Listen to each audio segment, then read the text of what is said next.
The photograph sits in the center of the frame. Three young women in identical white dresses with high lace collars, their hair pinned up in the Gibson girl style so fashionable in 1903. At first glance, they appear perfect reflections of one another. The same oval faces, the same solemn expressions, the same delicate features that speak of good breeding and gentle upbringing. The Caldwell sisters of Blackwood Manor, the pride of Ravenscroft County. But as we draw closer to this sepia-toned portrait, something becomes evident about the sister in the middle. While her face mirrors those of her siblings perfectly, there is something unusual about her neck. Just visible above the high collar of her dress is what appears to be a thin, dark line, almost like a scar, too precise to be a flaw in the photograph, too deliberate to be an accident. This is the story of Eleanor, Margaret, and Catherine Caldwell. Three sisters born of the same mother, on the same day, with the same face. Three sisters who would become entangled in a mystery that would haunt Ravenscroft County for generations to come. A mystery that begins with this photograph and the secret hidden just beneath the collar of Margaret Caldwell's dress. Blackwood Manor stood at the edge of Ravenscroft County, like a sentinel, its Gothic spires piercing the morning mist that rolled in from the nearby river. Built by Thomas Caldwell in 1867, the house had witnessed the rise of the family's fortune in timber and railways, and now served as home to his son William, William's wife Evelyn, and their identical triplet daughters, a medical rarity that had made the family something of a local wonder when the girls were born 22 years ago. On this particular morning in late September 1903, the manor was busier than usual. Servants hurried through hallways carrying fresh linens and flowers, while in the kitchen, Mrs. Porter, the cook, supervised the preparation of what promised to be an elaborate dinner. The occasion was the annual Harvest Ball, a tradition started by Thomas Caldwell himself and maintained fastidiously by his son. In the east wing of the house, Eleanor Caldwell sat at her vanity, pinning the last strands of her chestnut hair into place. As the eldest of the triplets, by a mere 7 minutes, Eleanor had always carried herself with a certain authority. Her posture was impeccable, her manners flawless, her dedication to propriety unwavering. "Catherine, have you seen my pearl earrings?" she called, not bothering to turn around. She knew her youngest sister would be within earshot. The three of them shared adjoining rooms, a practical arrangement that had suited them since childhood. Catherine appeared in the doorway that connected their chambers, already dressed in her morning attire, a light blue tea gown with delicate embroidery at the collar and cuffs. Despite being the youngest by 15 minutes, Catherine possessed a confidence that sometimes bordered on impropriety. While Eleanor embraced tradition, Catherine looked forward, fascinated by the modern world that was rapidly changing around them. "I haven't," Catherine replied, adjusting a hairpin. "Have you asked Margaret? You know how she borrows things without asking." Eleanor sighed. "Margaret hasn't emerged from her room yet. I knocked earlier, but she didn't answer. She was reading late again, I expect," Catherine said, moving to sit on the edge of Eleanor's bed. "I saw her light still burning when I retired, well past midnight." Eleanor frowned. "Father won't be pleased if she appears at breakfast with dark circles under her eyes. Especially not today with all the preparations for the ball. Margaret has always marched to the rhythm of her own drum," Catherine said with a small smile. "Besides, it's not as if anyone can tell us apart at first glance anyway. We could simply take turns being each other, and no one would be the wiser." "Catherine," Eleanor admonished, though there was no real anger in her voice. This was an old joke between them, the idea of switching identities, a game they had played as children but had abandoned as they grew into young women with distinct personalities. At that moment, the door to the third bedroom opened, and Margaret Caldwell stepped into Eleanor's room.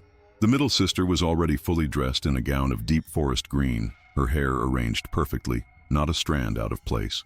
Unlike her sisters, Margaret wore a silk scarf around her neck, an accessory she had adopted in recent years. "Good morning," Margaret said, her voice soft but clear. "I heard you asking about your pearl earrings, Eleanor. I believe I saw them on the small table in the library yesterday. You were reading to Mrs. Porter's daughter, remember?" Eleanor's expression cleared. "Yes, of course. Thank you, Margaret." Margaret nodded, her hand absently touching the scarf at her neck, a gesture her sisters had become accustomed to. Margaret had always been the quietest of the three, more given to observation than participation. Where Eleanor managed the household alongside their mother and Catherine engaged enthusiastically with visitors, Margaret preferred the company of books and the solitude of the manor's extensive gardens. "Will Dr. Barrett be attending the ball this evening?" Catherine asked, a mischievous glint in her eye as she looked at Margaret. A faint blush colored Margaret's cheeks. I'm sure I don't know. Why would I have any knowledge of the doctor's plans? Perhaps because he looks at you as if you hung the moon and stars?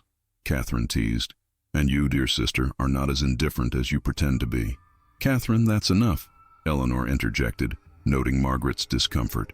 Dr. Barrett is our family physician and a respected member of the community. There's no need for idle gossip. Dr. James Barrett had arrived in Ravenscroft County just over a year ago, taking over the practice of old Dr. Winters, who had retired after serving the community for nearly 4 decades. Young, educated at a prestigious medical school back east, and possessed of both good looks and gentle manners, Dr. Barrett had quickly become a favorite among the county's prominent families. His particular attention to Margaret had not gone unnoticed, though Margaret herself rarely acknowledged it. We should go down to breakfast, Margaret said, clearly eager to change the subject. Father will be waiting, and you know how he values punctuality. The 3 sisters made their way downstairs, moving with the synchronicity that often made people stare. Despite their different temperaments, there was something almost supernatural about the way they sometimes moved as one, as if connected by an invisible thread. In the breakfast room, William Caldwell sat at the head of the table, a newspaper open before him. At 52, he remained an imposing figure, tall, broad-shouldered, with a thick mustache now streaked with gray.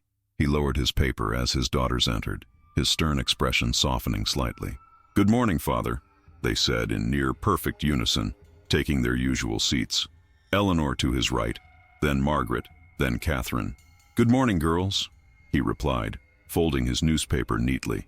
"I trust you're prepared for this evening's festivities. Your mother has been up since dawn, consulting with Mrs. Porter about the menu." "We're quite prepared, Father," Eleanor assured him. "I've reviewed the guest list and seating arrangements with Mother yesterday." William nodded approvingly before turning his attention to Margaret. "Margaret, I notice you're wearing that scarf again. It's rather warm for such an accessory, don't you think?" Margaret's hand went to her neck, a reflexive gesture. "I find the morning air a bit chilly, Father. I'm quite comfortable." William studied his middle daughter for a moment, his expression unreadable. "Very well. But for the ball this evening, your mother has selected matching gowns for the 3 of you. I don't believe a scarf would complement the ensemble." A flicker of something, anxiety, perhaps, crossed Margaret's face, but she quickly composed herself. "Of course, Father. I'll speak with Mother about suitable accessories." The exchange was interrupted by the arrival of Evelyn Caldwell, who swept into the room with the energy that had helped her manage Blackwood Manor for nearly 25 years. At 47, she remained a handsome woman, her own chestnut hair, now with elegant streaks of silver, arranged fashionably. "Good morning, family," she said brightly. "William, Mr. Hughes has arrived with the additional tables for the ballroom. He needs your approval on the arrangement."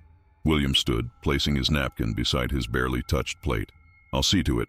Girls, remember that the photographer will arrive at 3 o'clock.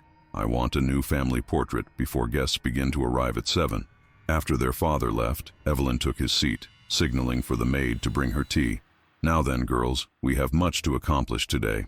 Eleanor, I need you to oversee the flower arrangements in the main hall.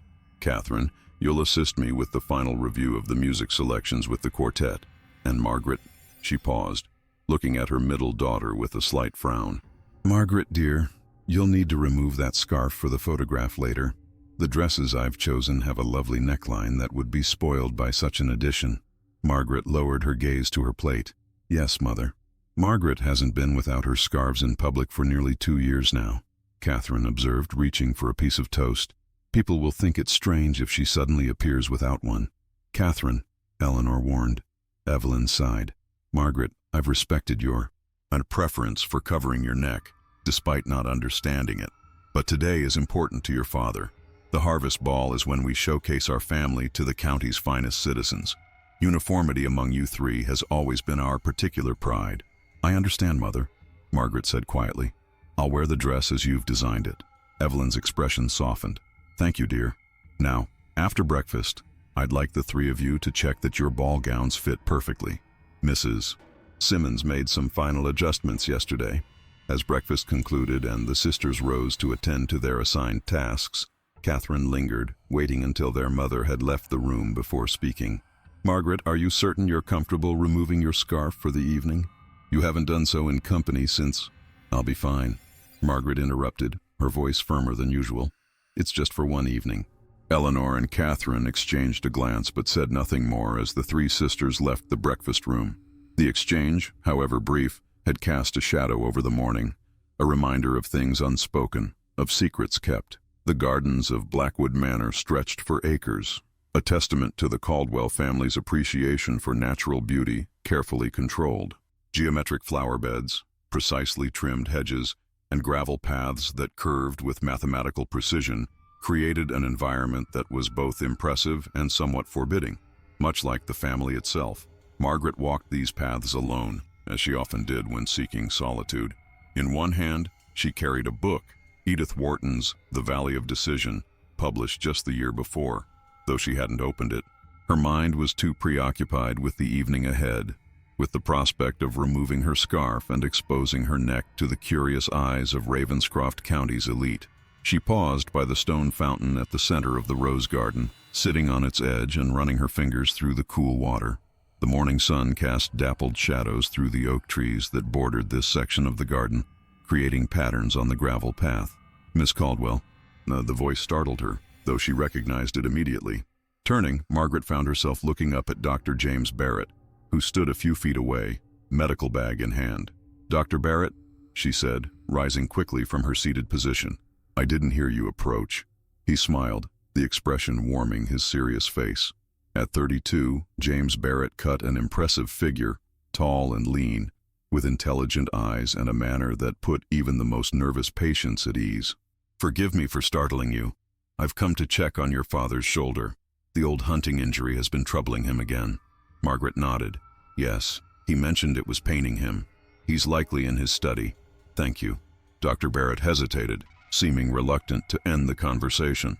"Will I have the pleasure of seeing you at the ball this evening? I understand the Harvest Ball is quite the event in Ravenscroft County." "You will," Margaret confirmed, her hand unconsciously moving to adjust her scarf. "Father insists that all three of us participate fully in the evening's festivities." Dr. Barrett's gaze followed her movement, lingering briefly on the scarf before returning to her face. "I look forward to it then. Perhaps you might save a dance for me." A faint blush colored Margaret's cheeks. Yes, I should like that." His smile broadened. "Excellent. I'll hold you to it, Miss Caldwell."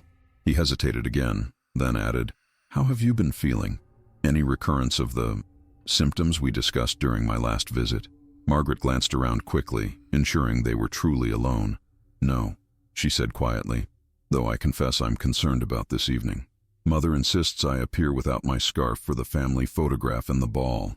Concern flickered across Dr. Barrett's features. "I see. And you're certain you wish to comply? I could speak with your parents, suggest that for health reasons." "No," Margaret interrupted firmly.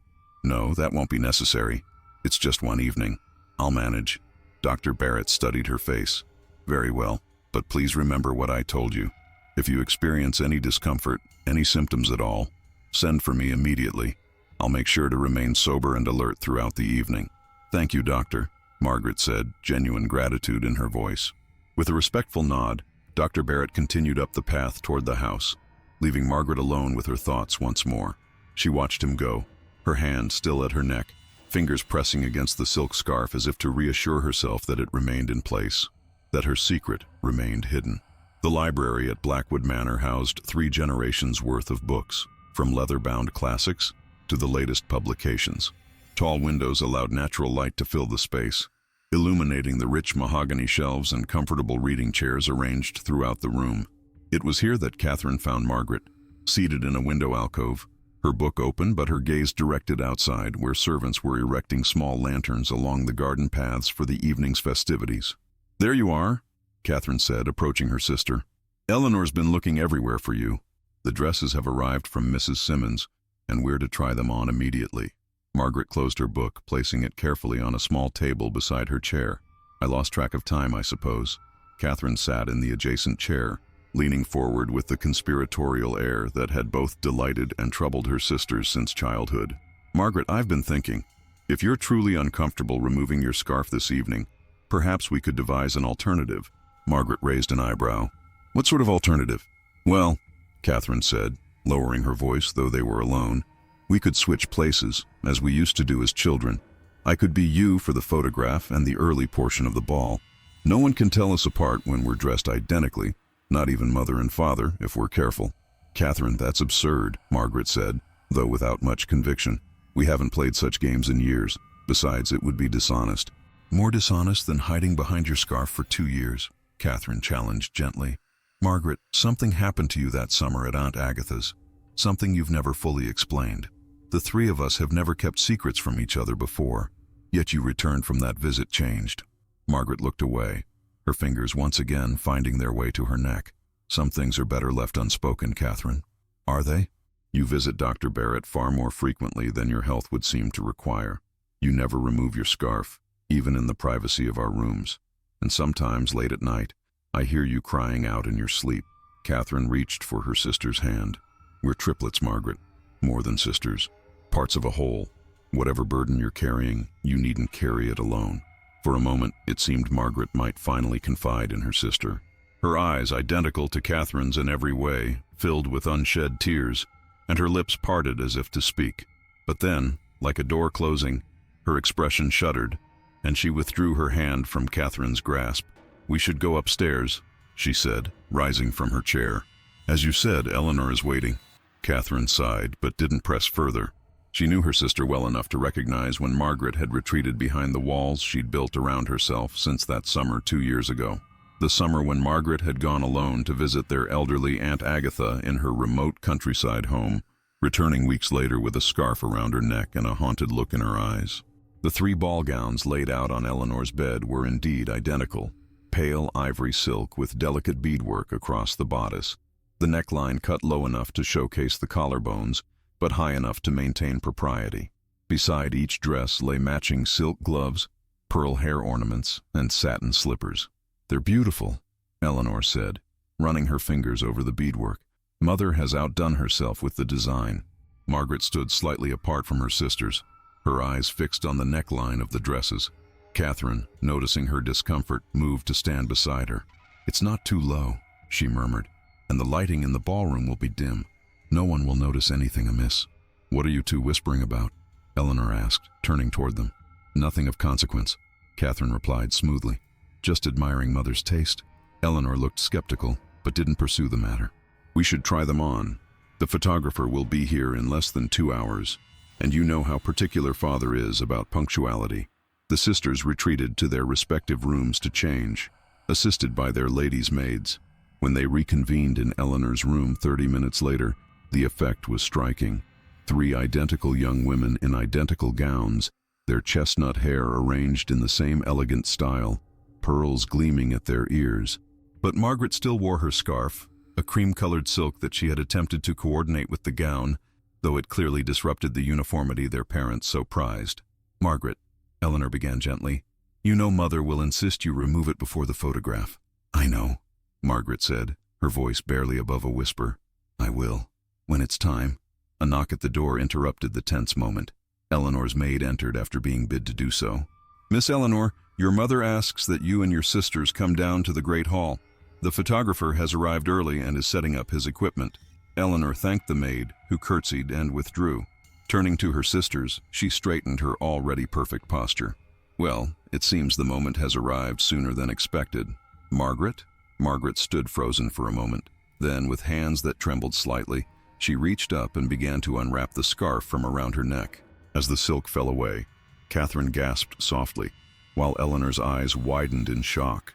Around Margaret's neck, previously hidden by her high collars and scarves, was a thin, dark line, not a natural shadow or a quirk of the light, but what appeared to be a scar that encircled her throat completely, as if— "Margaret," Eleanor whispered, "what happened to you?" Margaret's hand flew to her neck, covering the mark. "It's nothing. A riding accident at Aunt Agatha's. The reins caught around my neck when the horse was startled." The explanation sounded rehearsed, unconvincing. Catherine moved closer, gently pulling Margaret's hand away to examine the mark more carefully. "That's no riding accident," she said, her voice low and troubled. "Margaret, that looks like—" "We don't have time for this," Margaret interrupted, stepping back. "The photographer is waiting. Father will be displeased if we delay." Eleanor hesitated, clearly torn between pursuing the matter and adhering to their father's expectations. Ultimately, duty won out, as it usually did with Eleanor. "Very well," she said, "but this conversation isn't over, Margaret. Whatever happened, whatever you're hiding, we're your sisters. We deserve the truth." Margaret said nothing, but the look in her eyes spoke volumes: fear, shame, and something deeper, something that sent a chill down Catherine's spine. For a fleeting moment, Catherine thought she saw something else in the scar on Margaret's neck, a faint greenish tint that couldn't be explained by any riding accident she could imagine. The three sisters made their way downstairs in silence, each lost in her own thoughts. In the great hall, William and Evelyn Caldwell waited with the photographer, who had set up his large box camera before a backdrop of heavy velvet curtains. "Ah, here they are," William said, his voice filled with the pride he always exhibited when presenting his identical daughters to visitors. "My three jewels, as alike as peas in a pod."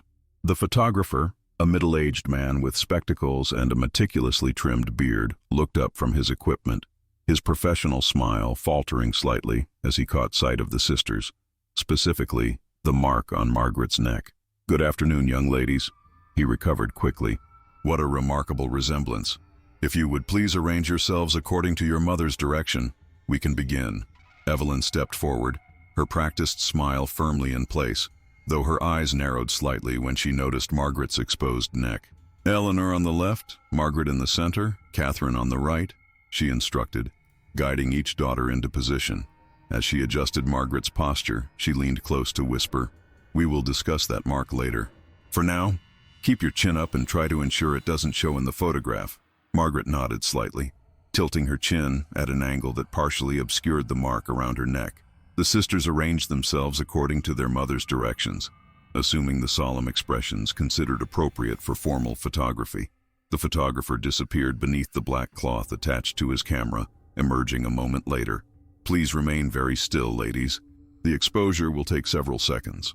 In the stillness that followed, as the camera captured their image for posterity, Catherine found herself wondering what other secrets might be hidden beneath the perfect facade of their family. What had really happened to Margaret at Aunt Agatha's? Why did her sister wake screaming in the night? And why did that scar, a perfect circle around Margaret's throat, seem to shimmer with an unearthly tint when the light caught it just so?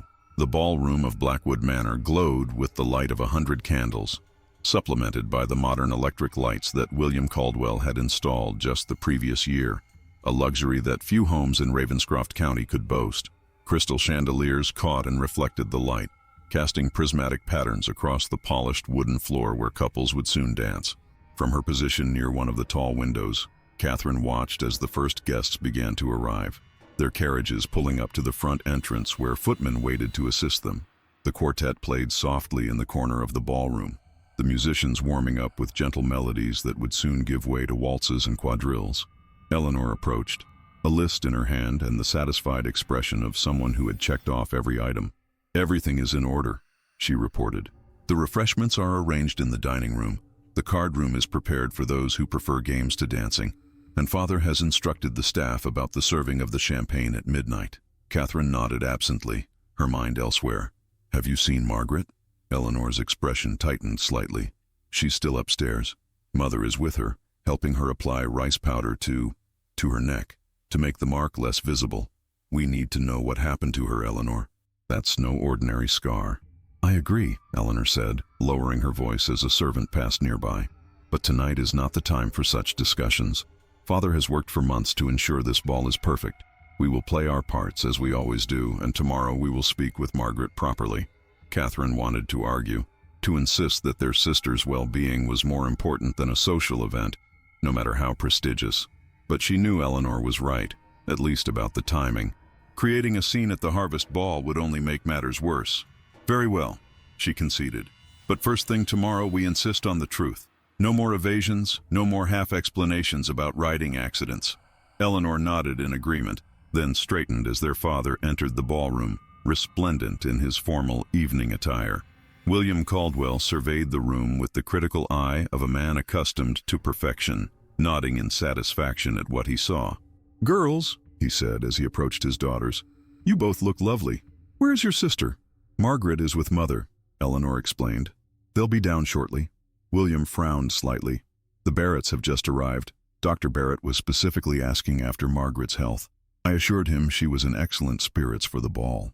Catherine and Eleanor exchanged glances at the mention of Dr. Barrett's interest in their sister. Before either could respond, the murmur of conversation in the ballroom dimmed noticeably, and heads turned toward the main entrance. Margaret stood there, a vision in ivory silk, her mother beside her. The mark on her neck was indeed less visible, artfully concealed with powder, though Catherine could still detect it if she looked carefully. What struck her more forcefully, however, was her sister's expression, a mask of perfect serenity that didn't quite reach her eyes, which remained wary, almost haunted. As Margaret and their mother made their way across the ballroom to join them, Catherine noted how the other guests watched them. The three identical sisters had always been objects of fascination in Ravenscroft County, but tonight there was something more in those stares. A curiosity, perhaps, about the middle sister who had become so reclusive in recent years, who now stood before them with her neck uncovered for the first time in public memory. "You see? Hardly noticeable," Evelyn said quietly as they joined the family group, though her smile remained fixed and tense. "Now, girls, your father and I will greet the remaining guests. The three of you should circulate, ensuring everyone feels welcomed. And remember, you represent the Caldwell name." Comportment is everything. As their parents moved away to greet the arriving judge and Mrs. Harrington, Eleanor turned to her sisters. "We should separate," she suggested practically. "We'll cover more ground that way." Before either Margaret or Catherine could respond, a male voice interrupted their conference. "Miss Margaret Caldwell, I believe you promised me a dance." Dr. James Barrett stood before them, handsome in his formal attire, his eyes fixed on Margaret with an intensity that surprised Catherine. This was more than the polite interest of a family physician or even the admiration of a potential suitor. There was concern in his gaze, and something else, a knowledge, perhaps, of things the sisters didn't yet understand. Margaret's composure faltered momentarily before she recovered with a small smile. "Indeed I did, Dr. Barrett, though I believe the dancing has not yet commenced. Then perhaps you would honor me with your company for a promenade around the room," he suggested, offering his arm. After a moment's hesitation, Margaret placed her gloved hand on his arm. "I would be delighted." As the pair moved away, Catherine turned to Eleanor. "Did you see the way he looked at her? He knows something about that mark on her neck." "Catherine, please," Eleanor cautioned. "Not here, not tonight." We agreed to wait until tomorrow. But Catherine's curiosity and concern for her sister had reached a breaking point. "You fulfill your social obligations, Eleanor. I intend to keep an eye on Margaret and Dr. Barrett. Something isn't right, and I won't wait until tomorrow to discover what it is." Before Eleanor could protest further, Catherine moved away, circulating among the guests as their mother had instructed, but keeping Margaret and Dr. Barrett within her line of sight. She watched as they completed their circuit of the ballroom, noting how the doctor positioned himself to keep Margaret's marked neck away from curious eyes, how he bent his head close to hers as they spoke in hushed tones that no one else could hear. When the music shifted to announce the commencement of dancing, Catherine positioned herself near the refreshment table, where she could observe without being obvious. Dr. Barrett led Margaret onto the dance floor for the first waltz, his hand respectfully at her waist, maintaining the proper distance as they moved in perfect time to the music. To casual observers, they would appear as nothing more than an eligible young doctor dancing with one of the county's most sought-after young ladies. But Catherine saw more, the way Margaret's gaze frequently darted to the doors and windows, as if calculating escape routes, the protective manner in which Dr. Barrett guided her through the other dancing couples, the brief moment when his hand moved from her waist to gently touch the concealed mark on her neck, a gesture both intimate and clinical. "Miss Catherine, may I have the honor of this dance?" Catherine startled, turning to find Thomas Everett, the son of her father's business partner, standing beside her with an expectant smile. With reluctance, she accepted his invitation, allowing herself to be led onto the dance floor, though she positioned herself to keep Margaret within her field of vision as much as possible. As the evening progressed, Catherine danced with several partners, made appropriate conversation, and played her role as a Caldwell daughter with the perfection expected of her. But her attention remained fixed on her sister and Dr. Barrett, who remained together far longer than propriety typically allowed, speaking with an urgency that became more pronounced as the hour grew later. Shortly after 11 o'clock, as the orchestra paused between sets, Catherine observed Dr. Barrett lean close to Margaret's ear, saying something that caused her sister's face to pale visibly. A moment later, Margaret excused herself from the company around her and slipped from the ballroom, with Dr. Barrett following at a discreet distance. Catherine waited only long enough to ensure that neither her parents nor Eleanor had noticed the departure before following the same path. The corridor outside the ballroom was dimly lit and empty of guests, most of whom remained inside enjoying the music and refreshments. Catherine hesitated, unsure which direction Margaret and Dr. Barrett had gone, until she heard the soft sound of voices from the direction of the library. Moving quietly, Catherine approached the partially open library door. The voices became clearer, Margaret's, tense and frightened, and Dr. Barrett's, low and urgent. "It's happening again, isn't it?" Dr. Barrett was saying. "The symptoms have returned." "Yes," Margaret's voice was barely audible. "Since this morning. The burning sensation, the throbbing, and the mark. It's beginning to glow again, can't you see it?" "Let me examine it properly," Dr. Barrett said, his tone shifting from concerned friend to professional physician. "The powder your mother applied is obscuring the details." Catherine edged closer to the door, peering through the narrow opening. What she saw froze the blood in her veins. Margaret sat in one of the library's leather chairs, her head tilted back to expose her neck. Dr. Barrett stood over her, using a handkerchief to carefully remove the powder that had concealed the mark. As the powder came away, the mark became more visible, and it was indeed glowing. A faint greenish light emanating from what Catherine now realized was not a scar at all, but a perfect circle of symbols etched into her sister's flesh. "The cycle is completing itself," Dr. Barrett said grimly, "just as your aunt's journals predicted. 2 years to the day." "What will happen to me?" Margaret asked, her voice steady despite the fear evident in her eyes. Dr. Barrett knelt beside the chair, taking Margaret's hands in his. "I don't know, precisely. Your aunt's notes were incomplete. She died before she could document the full cycle, but the connection is clear. The night sky tonight will mirror exactly the configuration that existed when you found the artifact in her attic. The celestial alignment, combined with the proximity to water, the river near Blackwood Manor, creates the conditions necessary for whatever comes next. And if I refuse, if I fight against it?" Dr. Barrett's expression grew grave. "Your aunt tried that approach, Margaret. You found her body. You saw what became of her." Catherine stifled a gasp, her mind racing to assemble these fragments into a coherent picture. Aunt Agatha, their mother's eccentric older sister, had indeed died during Margaret's visit 2 summers ago. The family had been told it was a heart seizure, sudden but not unexpected given her advanced age. Margaret had discovered the body and summoned help from the nearby village, but by then it had been too late. "Then what am I to do?" Margaret asked, desperation creeping into her voice. "I can't simply surrender to this thing that has marked me." "We follow your aunt's final instructions," Dr. Barrett said firmly. "The same instructions she gave to you before she died, the ones you shared with me during your first visit to my practice. We go to the river at midnight with the artifact, and we complete the ritual, but correctly this time, with the proper protections in place." Margaret shook her head, rising from the chair to pace the room. "It's too dangerous. If something goes wrong, if the entity crosses over completely instead of just taking what it wants and retreating, then all of Ravenscroft County could be at risk," Dr. Barrett finished for her. "Yes, I understand the stakes, but we have no choice, Margaret. The mark on your neck is a doorway, and tonight, when the stars align, that door will open, with or without our participation in the ritual. The only question is whether we control what happens next." Catherine had heard enough. Pushing the door open fully, she stepped into the library, causing both Margaret and Dr. Barrett to turn toward her in alarm. "Catherine!"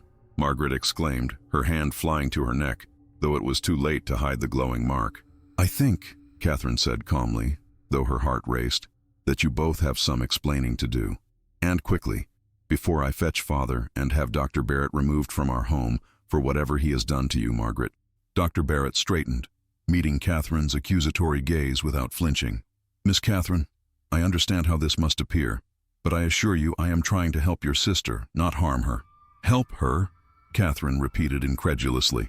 "My sister bears a glowing mark around her neck like some brand, speaks of entities and rituals, and you claim to be helping her? Catherine, please." Margaret moved toward her sister, hands outstretched in a placating gesture. "Dr. Barrett is telling the truth. What's happening to me began before I ever met him. He's the only one who believed me. the only one who's studied enough to understand what we're facing." Catherine hesitated, torn between her instinctive distrust of the situation and her deep connection to her sister. "Then explain it to me," she said finally. "All of it, from the beginning." Margaret and Dr. Barrett exchanged glances, a silent communication passing between them. Then Margaret gestured toward the library seating area. "We don't have much time," she said quietly. "Midnight approaches, and we must be at the river before then. But you deserve to know the truth, Catherine.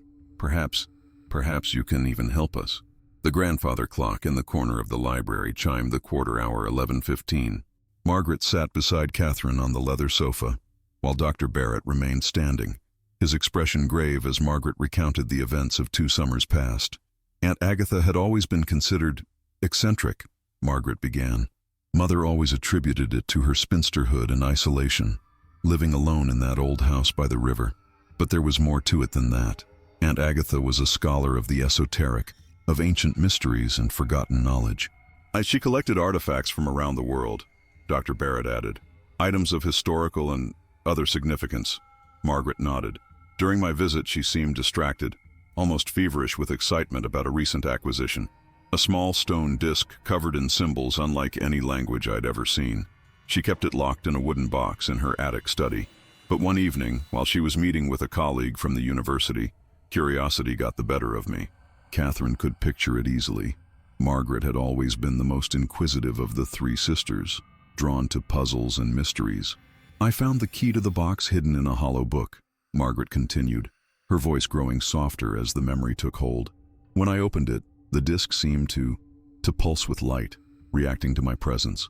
I picked it up, and the moment my fingers touched it, the symbols began to glow.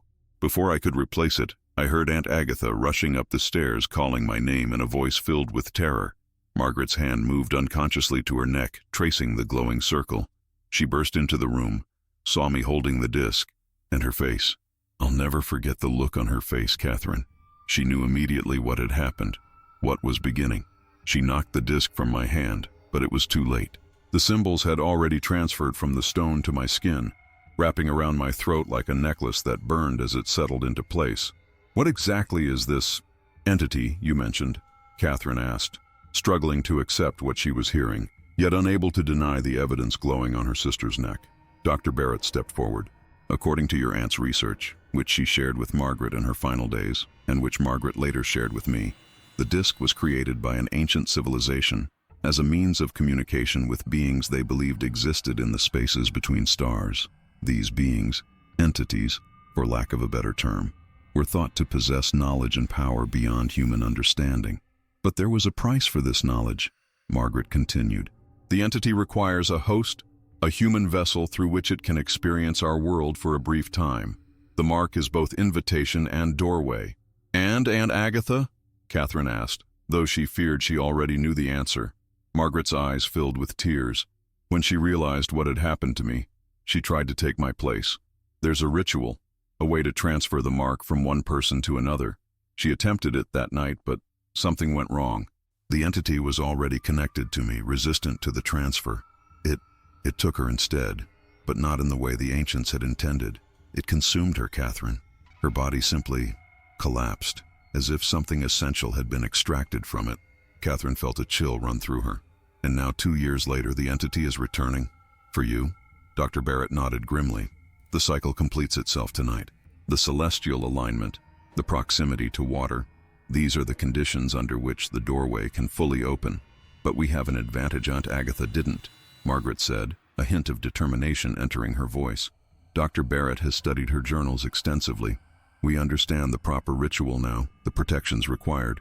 We can allow the entity its brief experience of our world without risking what happened to Aunt Agatha." Catherine looked between her sister and the doctor, trying to absorb the fantastical tale they had shared. Under normal circumstances, she might have dismissed it all as delusion, but the glowing symbols on Margaret's neck could not be explained away by any rational means she knew. "I'm coming with you," she said firmly, surprising herself with the decision. "Catherine, no," Margaret protested. "It's too dangerous. If something goes wrong, all the more reason for me to be there," Catherine interrupted. "We're triplets, Margaret, more than sisters, parts of a whole, as I told you earlier. Whatever you face, we face together." There's no time to argue, Dr. Barrett interjected, checking his pocket watch. It's nearly 11:30. We need to reach the river by midnight, and we still need to retrieve the disc from my home. What about Eleanor? Catherine asked. And our parents? They'll notice our absence. I've arranged a distraction, Dr. Barrett said. My colleague, Dr. Williams, will create a minor medical emergency. Nothing serious, just enough to occupy attention while we slip away. He should be arriving any moment. As if on cue, a commotion could be heard from the direction of the ballroom raised voices. A woman's cry of alarm. Dr. Barrett nodded in satisfaction. That would be Mrs. Henderson's fainting spell, he said. We should go now, while everyone's attention is diverted. Margaret rose from the sofa, her decision made. Catherine, if you're coming with us, we must leave immediately. There's a side door through the conservatory that leads to the gardens. Dr. Barrett's carriage is waiting by the south gate. Catherine hesitated only briefly before nodding.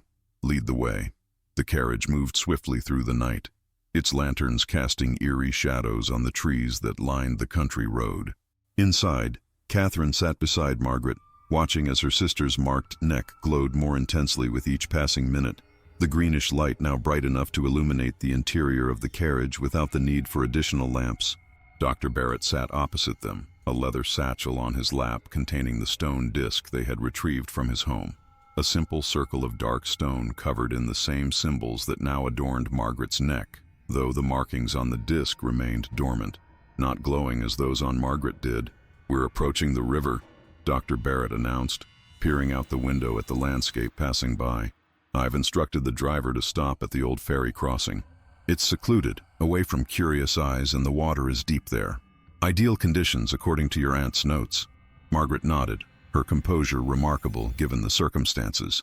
She had changed out of her ball gown before leaving the manor, now dressed in a simpler frock that would allow easier movement.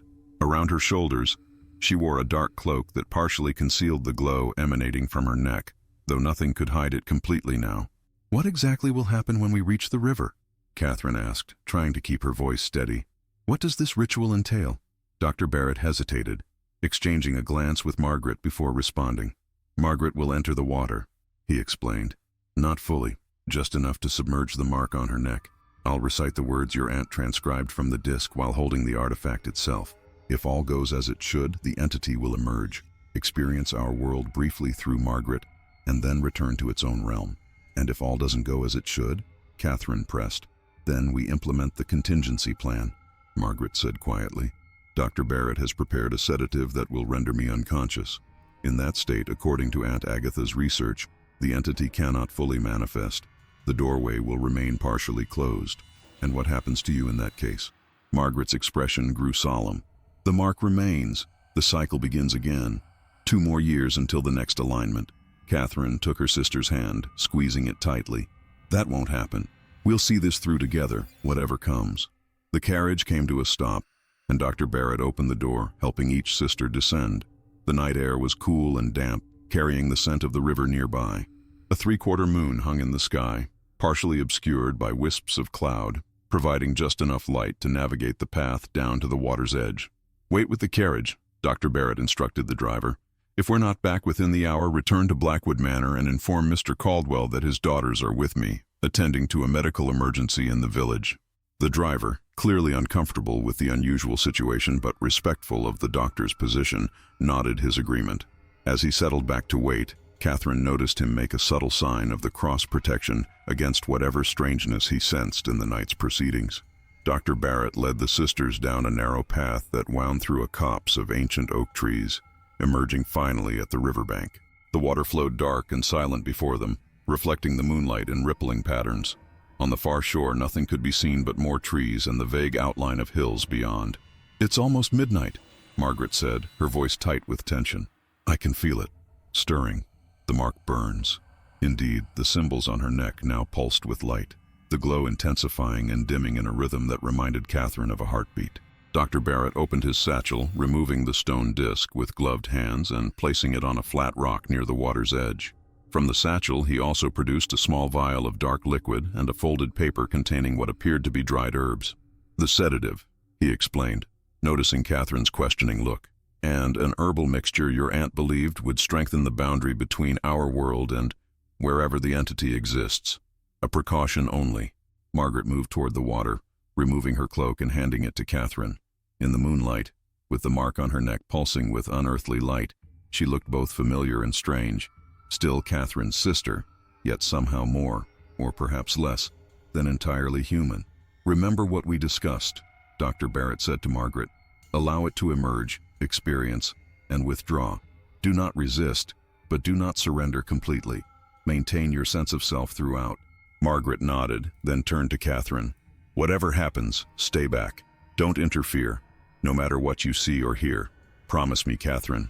"Margaret, promise me," Margaret insisted, her eyes pleading. "I promise," Catherine said reluctantly. Satisfied, Margaret turned back to the river and began to wade into the water.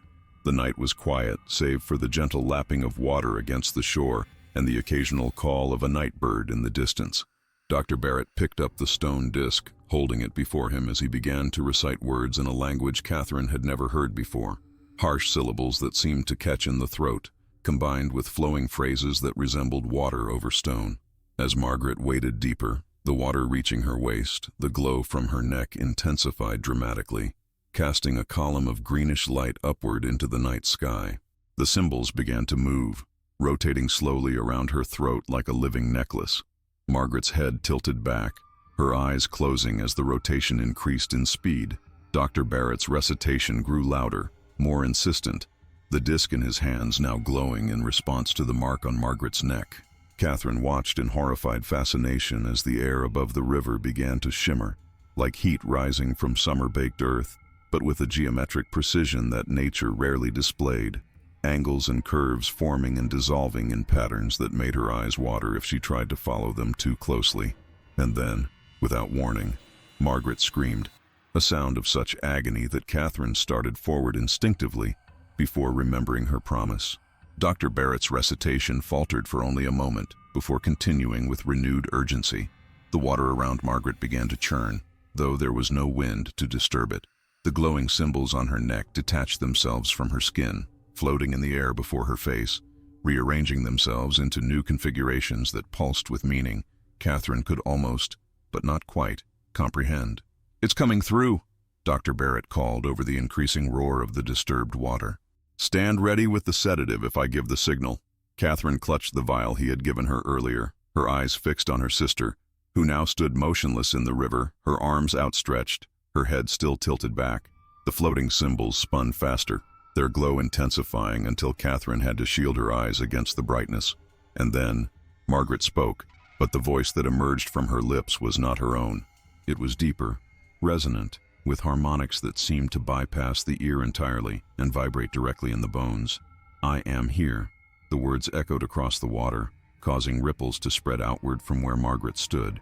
Dr. Barrett continued his recitation, though sweat now beaded on his forehead despite the cool night air. "Who calls me?" Dr. Barrett paused in his recitation long enough to respond. "We honor the ancient pact," he called. "Experience, then withdraw. This vessel is temporary, willingly offered but not surrendered." There was a pause, during which the symbols spun ever faster, and the air above the river seemed to fold in upon itself, creating a darkness deeper than the night around it, a void in which distant points of light that were not stars glimmered and pulsed. "Acceptable." Margaret's body convulsed once, violently, and then grew still again. Her eyes opened, but they were no longer the warm brown that matched Catherine's own. Instead, they glowed with the same greenish light as the symbols, which had now reattached themselves to her neck, but continued to rotate slowly. The entity within Margaret turned her head, surveying the riverbank, the trees, the night sky. It lifted her hands, examining them with evident curiosity, flexing the fingers as if testing their capabilities. When it spoke again, the voice was still inhuman, but modulated now, as if it were learning to use Margaret's vocal cords more effectively. "This form, limited, but interesting." It took a step in the river, then another, moving Margaret's body with a grace that was almost balletic but subtly wrong. Movements too fluid, joints bending in ways they shouldn't quite be able to bend. "Time. How much is permitted?" Dr. Barrett glanced at his pocket watch. "The alignment lasts 17 minutes more," he replied. Then you must withdraw. The entity made a sound that might have been laughter, though it held no humor. Agreed.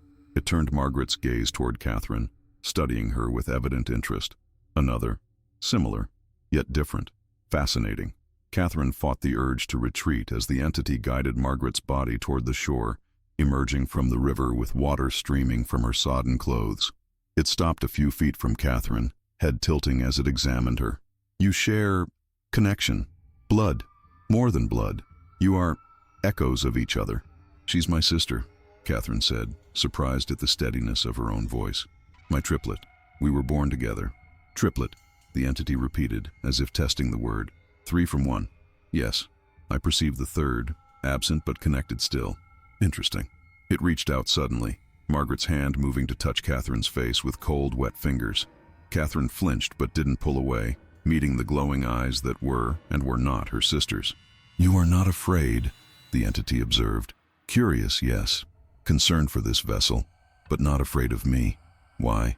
Because you're inside my sister, Catherine replied simply. And I know she's still in there too. The entity withdrew Margaret's hand, turning to examine the night sky. Your species, so brief, so limited, yet you create, you imagine, you conceive of beings like me, though you cannot truly comprehend what I am. What are you? Catherine couldn't help asking. The entity turned back to her, and for a moment, Catherine thought she saw something like amusement in its expression. Though filtered through Margaret's features, it was difficult to interpret. I am between, not matter as you understand it, not energy as you define it. I exist in the spaces your science has not yet named.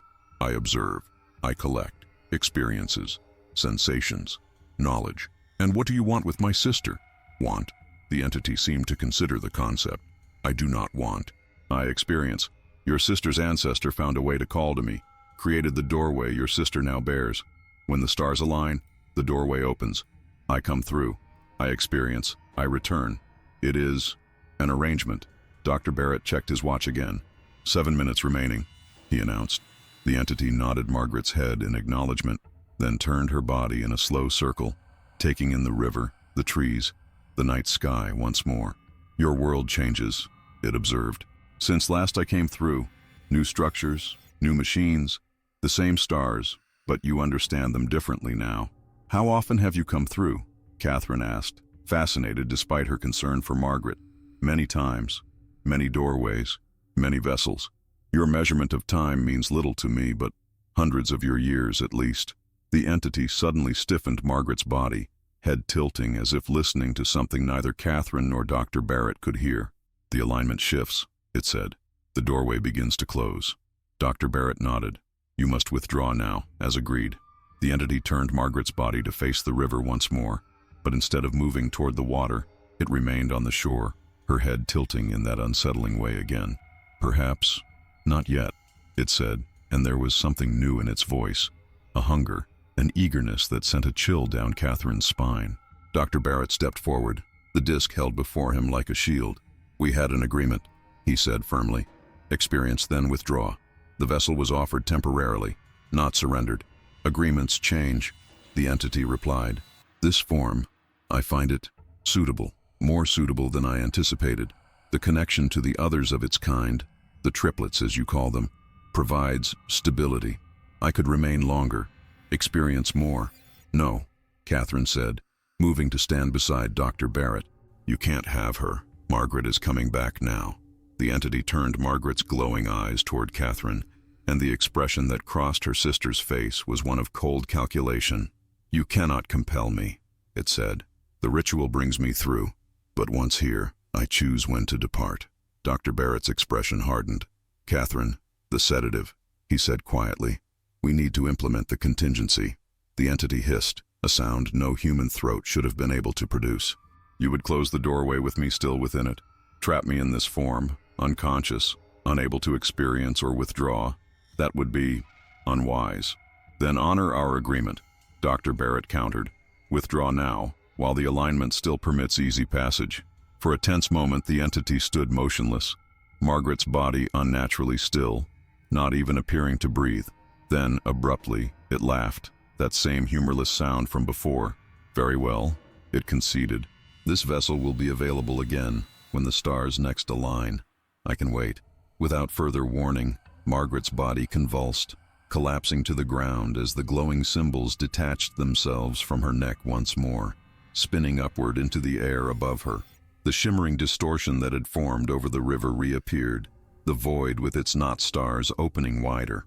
The symbols spun faster, their light intensifying one final time before they shot upward into the void, which folded in upon itself and vanished, leaving only the ordinary night sky above. The stone disk in Dr. Barrett's hands flared briefly, then went dark, the symbols upon it dormant once more.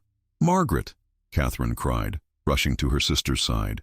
Margaret lay motionless on the damp ground, her eyes closed, the mark on her neck now just a faint outline, still visible, but no longer glowing or moving. Dr. Barrett knelt beside her, pressing 2 fingers to her wrist to check her pulse. "She's alive," he confirmed. "The entity has withdrawn as agreed." As if in response to his words, Margaret's eyelids fluttered, then opened. Her eyes were her own again, the same warm brown as Catherine's, though now confused and disoriented. "Catherine?" she murmured. "Dr. Barrett, is it over?" "Yes," Catherine assured her, helping her sister to sit up. "It's over. The entity is gone." Margaret raised a trembling hand to her neck, feeling the mark that remained there. "Not gone entirely," she said quietly. "Just withdrawn. It will return when the stars align again. But we'll be prepared," Dr. Barrett said, carefully replacing the stone disk in his satchel. "We know more now than we did before. Each time we learn more about the entity, about how to manage these encounters safely." Catherine helped Margaret to her feet, supporting her as she swayed slightly. "We should return to Blackwood Manor," she said. "By now they must have noticed our absence." Dr. Barrett nodded in agreement. "I'll explain that Margaret felt unwell and that you accompanied us to my office for a consultation. It's close enough to the truth to be believable." As they made their way back up the path toward the waiting carriage, Margaret leaned heavily on Catherine's arm, exhausted by her ordeal. The mark on her neck, though no longer glowing, remained visible above the neckline of her dress, a permanent reminder of the burden she carried. "Will you tell Eleanor?" Margaret asked quietly, so that Dr. Barrett, walking ahead of them, couldn't hear. Catherine considered the question carefully. "Do you want me to?" "I don't know," Margaret admitted. "Part of me wants to keep this secret to protect her from the knowledge of what's happening to me, but another part wants to share the burden." Catherine finished for her. "I understand. Let's not decide tonight. We're both exhausted, and there will be explanations enough to give when we return home." Margaret nodded, grateful for her sister's understanding. As they neared the carriage, she paused, turning to look back at the river one last time. "It wasn't evil, you know," she said softly. "The entity. Not in the way we understand evil. It's just different, alien. It experiences our world through me, learns from us, but it doesn't truly understand us or what it means to be human. And yet it was willing to take your body permanently," Catherine pointed out, "to trap you inside your own mind while it experienced our world." "Yes," Margaret acknowledged, "because it doesn't understand what that would mean for me. It doesn't comprehend suffering or loss or the value we place on our autonomy. It simply wants, or whatever its equivalent of wanting might be." They reached the carriage where Dr. Barrett waited to help them inside. As they settled onto the seats, Margaret closed her eyes, leaning her head against the carriage wall. 2 years, she murmured, already half asleep from exhaustion. 2 years until it returns. Catherine took her sister's hand, squeezing it gently. "And when it does, you won't face it alone. Never again, Margaret. Whatever comes, we face it together." As the carriage began to move, carrying them back toward Blackwood Manor and the explanations that awaited them there, Catherine gazed out the window at the night sky. Somewhere in the vast darkness between the stars, the entity had returned to its own realm, carrying with it experiences and knowledge gathered during its brief time in their world. And on Margaret's neck, the mark remained, dormant now, but still a doorway, waiting for the stars to align once more. The photograph sits in its frame, the 3 identical sisters in their white dresses staring solemnly at the camera. But now, as we know the truth, our eyes are drawn inevitably to the middle sister, to the thin dark line just visible above her high collar. Not a flaw in the photograph, not a trick of the light, but a doorway between worlds, a burden carried by one sister but shared by all 3. For in the end, That is what the Caldwell sisters understood better than most, that some bonds transcend the ordinary, that some secrets must be carried together, and that even in the face of forces beyond human comprehension, the connection between them remained their greatest strength.